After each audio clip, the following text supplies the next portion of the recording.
Member for Carbonear-Harbour race. Thank you, Mr. Speaker. Mr. Speaker, we learned last week the government signed a deal with Icewater in 2004 that allowed a Newfoundland and Labrador halibut quota to be farmed out to Nova Scotia. In other words, government failed to even support its own adjacency principle.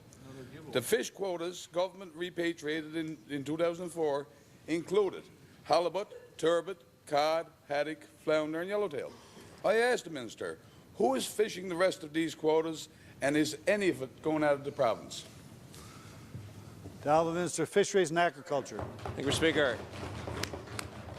Mr. Speaker, in 2004, we intervened when the Highliner left the province. It was our intention to make sure that Icewater could operate, and the intent of that in regards to some of those allocations was allows them to raise royalties and revenues so that we'd have state-of-the-art cod facility here in the province, which we have now. And we've seen the success of that. Certainly with cod coming back, it's even more important that facilities there in the state-of-the-art, as I said.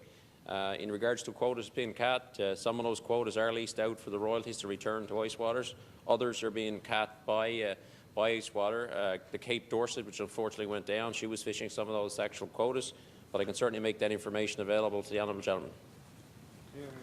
Honourable Member for Carbonear-Harbour race. Thank the Minister for that, Mr. Speaker. Mr. Speaker, not only is the halibut harvested and landed elsewhere, we understood OCI cod is also landed in Nova Scotia, despite the Minister assuring us that in April that Flemish cap cod shipped to Nova Scotia was a one-half deal. I asked the Minister how much of OCI cod quota is being processed in this province. The Honourable Minister of Fisheries and Aquaculture. Mr. Speaker.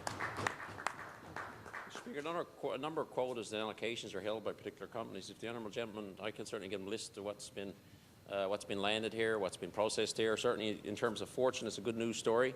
What we have in Fortune, we reached an agreement, certainly have that operation reopened. When Critic said it wouldn't happen, certainly a good news story. I was down there certainly for the reopening with my colleague.